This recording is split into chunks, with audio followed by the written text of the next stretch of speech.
Hello बच्चों, आज मैं बात करूँगी प्रैक्टिकल के बारे में। प्रैक्टिकल जो है वो 11th और 12th दोनों क्लास के लिए इम्पोर्टेंट है। सभी को पता है ये 30 नंबर का हमें प्रैक्टिकल मिलता है। सबसे पहले बात करते हैं हम गुणात्मक विश्लेषण। थोड़ा आज बेसिक जानकारी दूंगी मैं थोड़ी सी। गुणात्मक विश्लेषण जिसमें एक धनायन होता है, धनायन मतलब पॉजिटिव, तथा एक होता है ऋणायन।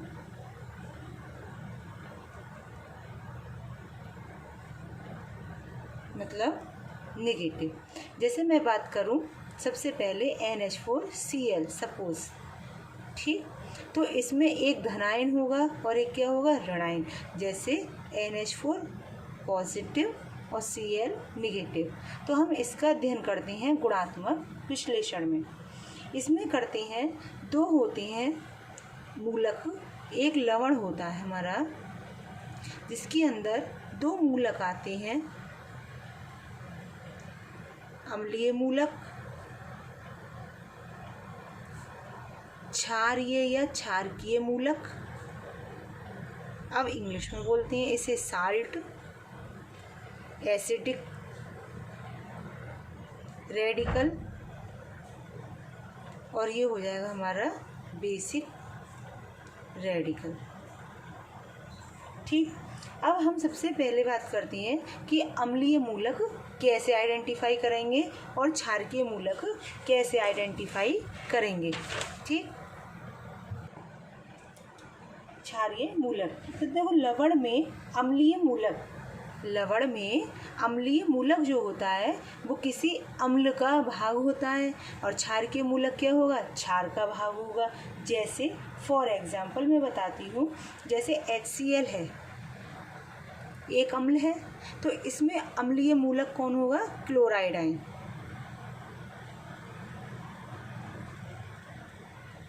ठीक, जैसे मैंने कहा सल्फाइड है, सपोज सल्फाइड आयन है, तो सल्फाइड आयन किसका होगा, हमारा हाइड्रोजन सल्फाइड का भाग होता है। जैसे मैंने कहा नाइट्राइट, तो ये किसका भाग होगा, हमारा नाइट्रस अम्ल का। ठीक, तो अम्लीय मूलक किसी अम्ल का क्या होते हैं, भाग होता है, जिसे हम बोलते हैं अम्लीय मूलक। और अम्लीय मूलक और क्षारकीय मूलक आपस में मिलकर बनाते हैं लवण। अब आता है हमारा कि हम इसकी पहचान कैसे करें कि अम्लीय मूलक कौन सा है और क्षारकीय मूलक कौन सा है। तो लवण में उपस्थित जो अम्लीय मूलक होते हैं, अगर वो अम्ल में परिवर्तित हो जाते हैं तो उनकी जांच क्या हो जाती है, आसानी से हो जाती है। हम एक तरह से कह सकते हैं कि लवणों के अम्लीय मूलकों को, एसिडिक रेडिकल्स को अम्ल में बदलने के लिए H2SO4 सबसे प्रबल अम्ल होता है। कौन सा प्रबल होता है अम्ल, H2SO4 सबसे प्रबल अम्ल होता है। अतः अम्लीय मूलक को ज्ञात करने के लिए किसका यूज़ करेंगे, H2SO4 का प्रयोग किया जाता है। अब आता है कि इनको कितने भागों में बांटा जाता है। तो ये जो होते हैं भाग, प्रथम समूह होता है एक इनका, एक द्वितीय समूह होता है, और एक होता है हमारा तृतीय समूह। इंग्लिश में वही फर्स्ट ग्रुप, सेकंड ग्रुप और थर्ड ग्रुप।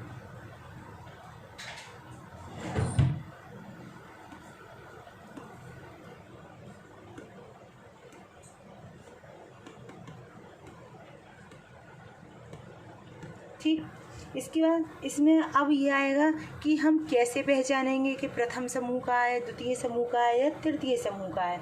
अगर समूह में अम्लीय मूलक है, क्योंकि लवण है उसमें मूलक तो होगा ही होगा।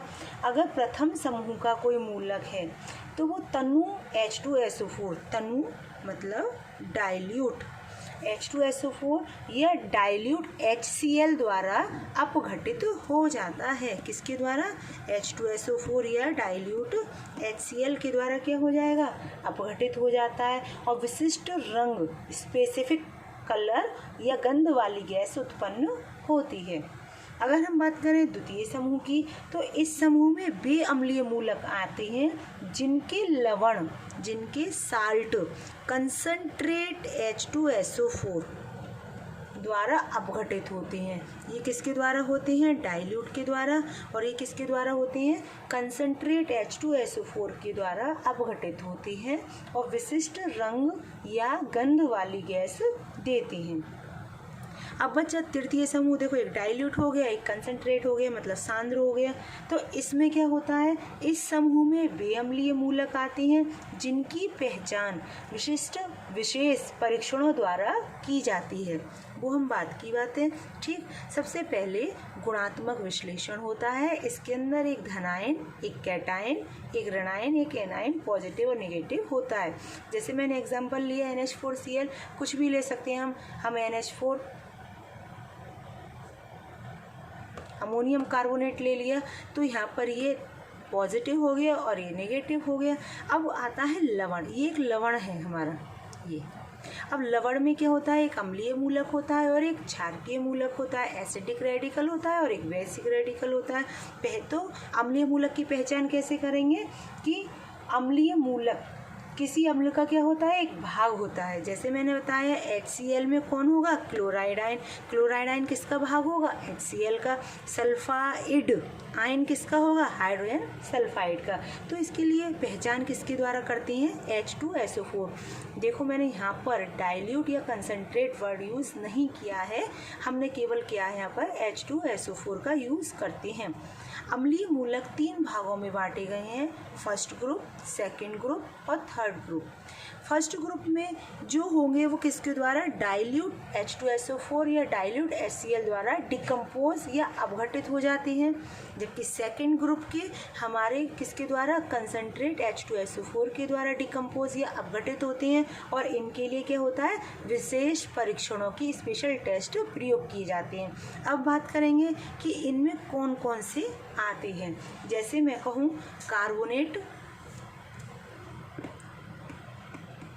कार्बोनेट प्रथम समूह का है, क्लोराइड द्वितीय समूह का है और हमारा सल्फेट वो तृतीय समूह का है।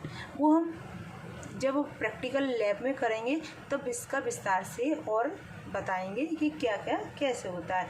इसमें कार्बोनेट आते हैं, सल्फाइड आते हैं, सल्फाइट आते हैं और नाइट्राइट आते हैं। ठीक, और एक और आता है एसीटेट आयन, CH3COO एक नेगेटिव। ये होते हैं हमारे प्रथम समूह के। द्वितीय समूह में सेकंड ग्रुप में क्लोराइड है, ब्रोमाइड आयन है, आयोडाइड आयन है, नाइट्रेट आयन है और ऑक्सिलेट आयन है। और इसमें सल्फेट और फॉस्फेट आयन है। ठीक, तो इसमें carbonate, sulphite, nitrite, acetate, chloride, bromide, iodide, nitrate, ये नाइट्रेट है और ये नाइट्राइट है। ठीक, ये बात करेंगे हम अम्लीय मूलक की, एसिडिक रेडिकल की। ये बच्चों 11th में भी हैं और 12th में भी हैं, इसीलिए दोनों को साथ लेकर चलते हैं। अब हम बात करते हैं क्षारकीय मूलक की, बेसिक रेडिकल की। बेसिक रेडिकल क्या होते हैं? वही ये अम्लीय भाग है तो ये कैसा हो जाएगा? हमारा बेसिक हो जाएगा। अब क्षारीय मूलक की पहचान किन टेस्ट के द्वारा किया जाए? जैसे इसकी पहचान किसके द्वारा की जाएगी? H2SO4 के द्वारा। तो बेसिक रेडिकल की पहचान किसके द्वारा की जाए? तो इसके लिए 2 टेस्ट होते हैं हमारे। एक होता है ड्राई टेस्ट और एक होता है हमारा वेट टेस्ट। ड्राई मतलब शुष्क परीक्षण और ये हो गया हमारा आर्द्र परीक्षण। अब नाम से समझ आ रहा है कि ड्राई का मतलब जो दिया गया है उसका ड्राई लेंगे और इसका आर्द्र का मतलब हम उसका विलयन बनाएंगे, सॉल्यूशन बनाएंगे कि कैसे होता है। अब हम बात करते हैं कि जैसे आर्द्र टेस्ट है, शुष्क परीक्षण है, तो इसमें क्या करेंगे हम? कैसे करेंगे? शुष्क परीक्षण में पदार्थ की पहचान ज्वाला, फ्लेम, बोरैक्स मन का बीड, चारकोल, गड्ढे होते हैं कैविटी आदि परीक्षणों से की जाती है। जबकि आद्र परीक्षण में क्या करते हैं हम, मिश्रण का जल या अम्ल में विलयन बनाया जाता है। देखो इसमें क्या करते हैं, पदार्थ की पहचान ज्वाला मतलब फ्लेम जलाकर बोरेक्स मनका बीड जिसे बोलते हैं इंग्लिश में बीड के द्वारा चारकोल कैविटी के द्वारा किया जाता है। जबकि आद्र परीक्षण में क्या करेंगे, उसका जल या अम्ल में विलयन बनाया जाता है। उसके बाद विलयन में जो उपस्थित आयन होंगे उनकी पहचान विभिन्न टेस्ट के द्वारा करी जाती है। जैसे विभिन्न टेस्ट पहले हम देखेंगे ड्राई टेस्ट कर और या आद्र परीक्षण करके, फिर इनका क्या करेंगे, बहुत सारे टेस्ट होते हैं। कैसे कैसे, जैसे इसे तो बांटा गया 3 भागों में, फर्स्ट, सेकंड और थर्ड। जबकि हमारा क्षारकी जो मूलक होता है उसे हम बांटते हैं शून्य समूह से, 0 ग्रुप से। 0 ग्रुप प्रथम, द्वितीय, तृतीय, चतुर्थ, पंचम और षष्ठ, मतलब 0, first, second, third, fourth, fifth और 6 समूह में बांटा गया है। अब इनकी एक टेबल होती है कि टेबल में शून्य समूह में कौन आता है, फर्स्ट ग्रुप में कौन आता है, सेकंड ग्रुप में कौन आता है, थर्ड में कौन आता है, फोर्थ में, फिफ्थ में और 6 में। इसकी बच्चों में एक वो टेबल है, उसका फ़ोटो डाल दूँगी, पिक उसका लेकर, ठीक है। ये हमारी थोड़ी सी जनरल बेसिक के प्रैक्टिकल के बारे में। बच्चे प्रैक्टिकल के नाम से डरते हैं। लैब में जब लैब में जाएंगे तो आपको थोड़ा बहुत जानकारी हो जाएगी, उसके बाद लैब में हम अच्छे से उसके बारे में अध्ययन कर पाएंगे, प्रैक्टिकल कर पाएंगे, ठीक है। तो थोड़ी सी जानकारी प्रैक्टिकल के बारे में तुमको दी गई है।